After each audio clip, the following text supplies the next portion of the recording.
Cold intolerance का मतलब ये है कि किसी व्यक्ति को बहुत ज़्यादा ठंड लगती है, बहुत ज़्यादा ठंड बर्दाश्त नहीं होती, ठंड के मौसम में उसका रहना मुश्किल हो जाता है, या कई बार इवन नॉर्मल टेम्परेचर भी रहता है या गर्मी के मौसम में भी उसको इतनी ज़्यादा ठंड लगती है कि बर्दाश्त करना मुश्किल हो जाता है। कुछ लोगों को इस तरह की टेंडेंसी रहती है जिनको ठंड बिल्कुल बर्दाश्त नहीं होती, वो आके हमको बोलते साहब बहुत ज़्यादा ठंड लगती है। क्या इसके कारण हो सकता है, क्या किया जा सकता है, और किस तरह से इस तरह के पेशेंट्स को हम ट्रीट कर सकते हैं, टैकल कर सकते हैं, उस बारे में बात करेंगे कि कॉजेस क्या है और बेसिक ट्रीटमेंट क्या है। ये आज का टॉपिक है। यूजली ठंड ज़्यादातर लगने या बहुत ज़्यादा एक्सेसिव ठंड लगना हाइपोथायरॉयडिज्म के बारे में काफ़ी होता है। बॉडी के थर्मल टेम्परेचर रेगुलेशन सिस्टम को इफेक्ट करता है। जो लोग को बहुत लो थायराइड लेवल्स रहता है उनको ये प्रॉब्लम रहती है। तो इसलिए भी कोई भी व्यक्ति अगर आके हमको बोलता है कि बहुत ज़्यादा ठंड लग रही, तो सबसे पहला टेस्ट हम थायराइड का कराते हैं, क्योंकि ये एक रिवर्सिबल कॉज है जिसके बेसिस पे ठंड का प्रॉब्लम सॉर्ट आउट हो सकता है। ठंड ज़्यादा लोग को लगती है और जैसे आप थायराइड को सॉर्ट आउट करते हो तो पेशेंट को प्रॉब्लम सॉल्व हो जाती है। नेक्स्ट है कि किसी की बॉडी में खून की कमी हो या अनीमिया हो या रेड ब्लड सेल काउंट भी उनका कम हो तो भी उनको ज़्यादा ठंड लग सकती है। तो अगर किसी को ठंड ज़्यादा लगती है तो उसको अपना कंप्लीट ब्लड काउंट भी कराना चाहिए, और अगर ब्लड उसमें कम है तो अनीमिया के लिए ट्रीटमेंट करना चाहिए। इसके अलावा किसी को रेनॉल्ड्स डिजीज़ है। रेनॉल्ड्स डिजीज एक ऐसी डिजीज है जिसमें हाथ या पाँव की नसें बहुत ज़्यादा पतली होती है, बहुत ज़्यादा सिकुड़ जाती है। उनको ठंड से जैसे भी एक्सपोजर होता है हाथ सफ़ेद हो जाते हैं। जब भी स्ट्रेस पे होता है तो भी हाथ की नलियाँ बिल्कुल वैसोकंस्ट्रिक्शन में चली जाती है, चौट जाती है, सिकुड़ जाती है, जिसकी वजह से पेशेंट को हाथ और पाँव में सीवियर पेन और वैसोकंस्ट्रिक्शन के सिम्टम्स होते हैं, रेनॉल्ड्स डिजीज बोलते हैं।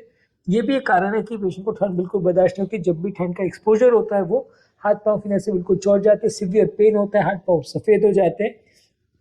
अनकॉमन डिजीज है, कुछ ऑटोइम्यून डिजीज में ऐसा होता है। ऑटोइम्यून डिजीज मतलब कुछ बीमारी है जिसमें बॉडी के अंदर खुद के खिलाफ एंटीबॉडीज बनने लगती है, वो ऑटोइम्यून डिजीज होते हैं, उसमें ऐसा हो सकता है। रेनॉल्ड्स डिजीज अनकॉमन है, लेकिन हाँ जब होता है तो पेशेंट को ठंड के एक्सपोजर में ये दिक्कत आती है। नेक्स्ट है पेरिफेरल आर्टरी डिजीज, यानी किसी के हाथ पाँव में अगर ऐसी कोई बीमारी है जिसमें हाथ और पाँव का ब्लड सप्लाई कॉम्प्रोमाइज्ड है, उसको भी ठंड ज़्यादा रहने का प्रॉब्लम हो सकता है। ज़्यादातर किसी को अगर पाँव की या हाथ की नसों में अगर चोक हो या कोई भी पर्टिकुलर नस में ब्लॉकेज हो, तो वैसे व्यक्ति को क्योंकि वो एरिया का ब्लड सप्लाई कॉम्प्रोमाइज हो जाता है तो पेशेंट को वो पर्टिकुलर हाथ या पाँव में बहुत ज़्यादा ठंड लगती है। वो एक्सट्रीमिटी अपने आप में भी आप दूसरे लिम्ब से टेम्परेचर कंपेयर करोगे तो ठंडा महसूस होता है। एक बहुत कॉमन फाइंडिंग है कि जिसकी की भी हाथ और पाँव की नसें बंद हो जाती है तो हम उसका टेम्परेचर चेक करते हैं, और अगर टेम्परेचर में दोनों पाँव में या दोनों हाथों में डिफरेंस महसूस हो रहा है तो उसका मतलब वो हाथ की या वो पाँव की जो ज़्यादा ठंडा है उसकी नस चोक हो गई है। वैसे केस में डॉपलर टेस्ट करके उसको कंफर्म करना पड़ता है। इस तरह की बीमारियों में भी ठंड पेशेंट को बहुत ज़्यादा लगती है और ठंड बर्दाश्त नहीं होती, क्योंकि वो पाँव ज़्यादा ठंडा रहता है या वो हाथ ज़्यादा ठंडा रहता है। और वैसे केसेस में भी जब ठंड का एक्सपोजर होता है तो पेशेंट को बहुत ज़्यादा ठंड लगती है, वो पाँव भी खुद सूख सा जाता है और दर्द टाइप होने लगता है, तो पेशेंट को कोल्ड टेम्परेचर से ज़्यादा सेंसिटिव हो जाता है। तो अगर किसी को पेरिफेरल आर्टरी डिजीज भी है तो भी ठंड उसको ज़्यादा लग सकती है।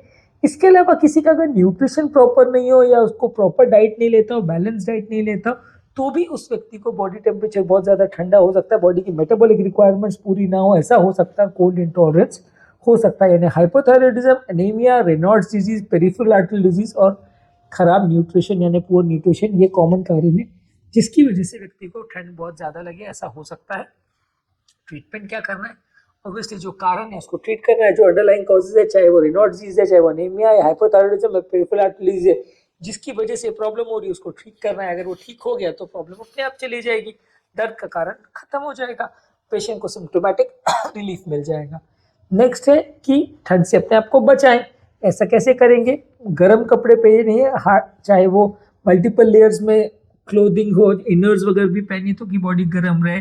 सर को भी कवर करिए, हाथों को भी कवर करिए, पाँव को भी कवर करिए, मोजे भी पहनिए, गर्म मोजे पहनिए, गर्म दस्ताने या ग्लव्स पहनिए, तो इससे आपकी बॉडी में कोल्ड का या ठंड का एक्सपोजर कंपेरेटिवली कम होगा, तो आपको बहुत ज़्यादा ठंड नहीं लगेगी, ठंड के एक्सपोजर से आप बच जाओगे। ऑब्वियसली अगर किसी को ऐसी बीमारी है जिसकी वजह से उसको कोल्ड इंटॉलरेंस है, वो ठीक नहीं हो पा रही है, तो आपको अपने आप को ठंड से बचाना पड़ेगा, ये लॉजिक है। या नेक्स्ट चीज़ है कि अपने बॉडी को वार्म रखिए। बॉडी को वार्म रखने के लिए आप गर्म कपड़े पहन सकते हो या रूम का जो टेम्परेचर है उसे गर्म रख सकते हो। ऑब्वियसली अगर आप खुद की बॉडी में में तो कोई हीटर लगा नहीं लोगों की भाई उसको हीटर लगा के अपने या आग पे बैठ गए कि भाई वो बॉडी को गर्म कर लिया। तो हम कमरे को गर्म कर सकते हैं, कमरे में आग जला के उसको गर्म कर सकते हैं, या कमरे में हीटर लगा सकते हैं, कमरे में आर्टिफिशियल एयर कंडीशनिंग के द्वारा या रूम टेम्परेचर कंट्रोल सिस्टम्स के द्वारा हम रूम के टेम्परेचर को इम्प्रोवाइज कर सकते हैं। तो उससे हम घर पे जब रहेंगे या बाहर या ऑफिस स्पेसेस में रहेंगे तो बहुत ज़्यादा ठंड नहीं लगेगी। नेक्स्ट है रेगुलर बेस पे एक्सरसाइज करनी चाहिए। रेगुलर बेस पे एक्सरसाइज करने से हाथ पाँव की नसें थोड़ी खुलती हैं, थोड़े कोलैटरल्स डेवलप होते हैं, थोड़ा ब्लड फ्लो इंप्रूव होता है, जिससे बॉडी का temperature regulation system comparatively better होता है। और अगर आपको ठंड लगने का प्रॉब्लम है तो उससे आपको डेफिनेटली फायदा मिलेगा। उल्टा हाइपोथायरॉयडिज्म और इस तरह की बीमारी में बॉडी में थोड़ा सा वजन भी बढ़ जाता है, कोलेस्ट्रॉल रिलेटेड प्रॉब्लम भी होती है, उसमें भी आपको थोड़ा इसमें मदद मिलेगी। और इसके अलावा लास्ट चीज़ है कि अपने न्यूट्रिशन को इम्प्रूव रखिए। बैलेंस डाइट अगर आप लेंगे, रेगुलर अच्छा खाना आप खाते हैं, बैलेंस डाइट लेते हैं, जैसे कि मैंने बोला पुअर न्यूट्रिशन खाने से या बैलेंस डाइट नहीं लेने से ठंड ज़्यादा लगेगी, तो आप अच्छा डाइट लेंगे जो कि बॉडी का मेटाबॉलिज्म को इम्प्रूव करेगा, तो आपको कंपेरेटिवली थोड़ा सा ठंड कम लगेगी और आपको थोड़ा ज़्यादा बेटर लगेगा। यदि किसी व्यक्ति को कोल्ड इंटॉलरेंस है तो कौन कौन से फूड्स उसे मदद करेंगे उसकी कोल्ड इंटॉलरेंस की प्रॉब्लम को सॉल्व करने में। इसमें कुछ इंपॉर्टेंट फूड स्टफ्स है, जैसे आयरन कंटेनिंग फूड्स है। जो भी फूड प्रोडक्ट्स में आयरन होता है वो आपकी एनीमिया की प्रॉब्लम को सॉर्ट आउट करेगा, आपकी हीमोग्लोबिन को इम्प्रूव करेगा। जैसे रेड मीट है, चिकन, फिश है, दालें हैं, फोर्टिफाइड सीरियल्स है, जो भी चीज़ में आयरन है वो चीज़ें आप ज़्यादा लेंगे तो आपको ठंड के प्रॉब्लम में बचाने में मदद करेगा। नेक्स्ट है omega 3 fatty acids. Omega 3 fatty acids भी बॉडी के सर्कुलेशन को इम्प्रूव करता है, इम्प्रूवमेंट इन्फ्लेमेशन में करता है, ब्लड क्लॉट्स को इम्प्रूव करता है। और जो भी फिशेस वगैरह जैसे सैल्मन, सार्डिन, ट्यूना फिश है, या कुछ नट्स है जैसे फ्लैक्स सीड्स है, शिया सीड्स है, वॉलनट्स है, ये ओमेगा 3 फैटी एसिड्स भी आपकी कोल्ड इंटॉलरेंस में मदद करता है, तो आपको कुछ हद तक आपको ठंड की प्रॉब्लम में मदद करेगा। नेक्स्ट है स्पाइसी फूड या तीखा खाना खाइए। जितना स्पाइसी फूड आप लेते हैं, आप हमेशा देखते हैं कि जब आप स्पाइसी खाना खाते हैं तो बॉडी एक तरह से गर्म हो जाती है, फ्लश्ड आउट हो जाती है, तो आपके बॉडी में, स्किन में भी सर्कुलेशन इंप्रूव हो जाता है। तो आप चिली या अदरक या इस तरह की चीज़ों को ले, शिमला मिर्च वगैरह इस तरह की चीज़ों को ले जो ज़्यादा तीखा होता है, तो उससे आपकी बॉडी में थोड़ा ब्लड सर्कुलेशन इंप्रूव होगा, ठंड का प्रॉब्लम थोड़ा कम हो जाएगा। बहुत ज़्यादा मत करिएगा, नहीं तो एसिडिटी का प्रॉब्लम आपको बढ़ जाएगा। इसके अलावा गर्म पेय पदार्थ या बेवरेजेस लीजिए, जैसे गर्म चाय, गर्म कॉफ़ी या हॉट कोको है, इस तरह की चीज़ें लीजिए जो बॉडी को गर्म रखने में, गर्म करने में आपकी मदद करेगी। इसके अलावा कॉम्प्लेक्स कार्बोहाइड्रेट है, जैसे कि होल ग्रेन्स है, स्वीट पोटैटो यानी शकरकंद, ब्राउन राइस है, ये सारी चीज़ों में बॉडी के एनर्जी मेटाबॉलिज्म को इस तरह से मॉडिफाई करती है कि आपको बॉडी को गर्म रखने में मदद करती है। सिंपल कार्बोहाइड्रेट्स आप लेते हो तो जल्दी पच जाता है, मेटाबॉलिज्म जल्दी हो जाता है, तो बॉडी उससे उतनी जल्दी गर्म नहीं होती है। लेकिन कॉम्प्लेक्स कार्बोहाइड्रेट आप लेते हैं तो लंबे समय तक उनका पाचन होता है, तो बॉडी को थोड़ा गर्म रखती है। लास्ट है vitamin C containing food products है।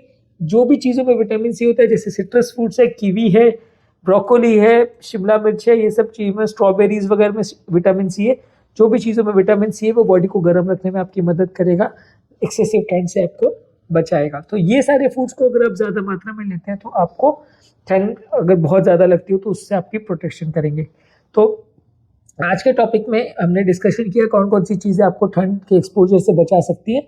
यदि इस टॉपिक को संबंधित आपकी कोई कमेंट्स, क्वेरी, सजेशन है, कोई और टॉपिक्स पर आप चाहते हैं वीडियोस बनाए, कोई पेशेंट रिलेटेड क्वेरीज है, तो नीचे कमेंट सेक्शन में उनके बारे में बताइए, हम उन्हें कवर करने का प्रयास करेंगे। अंत में मैं डॉक्टर नवीन के बाद तहे दिल से आपका शुक्रिया अदा करूँगा कि आपने इस टॉपिक को अंत तक देखा। जो लोग हमारे चैनल पे नए हैं उन्हें रिक्वेस्ट करूँगा कि चैनल को सब्सक्राइब करें। ऐसा करने से चैनल को कंटिन्यू करने के लिए हमें मोटिवेशन और इंस्पिरेशन मिलती है, और जब भी हम कोई नया कंटेंट अपलोड करते हैं तो आपको उसका नोटिफिकेशन मिल जाता है। जब भी हम कोई यूट्यूब लाइव सेशन भी करते हैं तो आपको उसका नोटिफिकेशन मिल जाता है। जो लोग हमारे चैनल पे सारे टॉपिक्स को बहुत ज़्यादा डिटेल्स में नहीं देखना चाहते हैं, उनके लिए रेगुलर बेस पे हम यूट्यूब शॉर्ट्स अपलोड कर रहे हैं। इसमें सारे टॉपिक का ब्रीफ समरी, डिटेल समरी आपको मिल जाता है, जिसमें आपको 1 मिनट में सारे टॉपिक्स देखने मिल जाते हैं, उनका इंपॉर्टेंट फीचर्स मिल जाते हैं। बिना ज़्यादा टाइम वेस्ट किए आप इन चीज़ों को देख सकते हैं। ये सारी चीज़ें हम फेसबुक और इंस्टाग्राम पे भी अपलोड करें रील्स के फॉर्म में, तो आप वहाँ पे भी नहीं देख सकते, हमें फॉलो कर सकते हैं। और जो लोग सारे कंटेंट हमारे चैनल पे वीडियोस ढूंढने में जिन्हें दिक्कत आती है, उनके लिए रेगुलर बेस पे हम सारे टॉपिक्स को प्लेलिस्ट में डिवाइड करते हैं। जो BP, sugar, cholesterol, heart attack, heart failure, ये सारे टॉपिक वाइज प्लेलिस्ट बने हुए हमारे चैनल पे। आप स्पेसिफिक प्लेलिस्ट पे जाइए जिस पर आपको कंटेंट चाहिए, और उसे क्लिक करेंगे तो आपको ज़्यादा रेलेवेंट कंटेंट मिलेगा बिना ज़्यादा ढूंढने की मेहनत की। और इन सारे प्लेलिस्ट का लिंक मैं कमेंट सेक्शन और डिस्क्रिप्शन बॉक्स में भी छोड़ दे रहा हूँ आपकी सहायता के लिए। Thank you.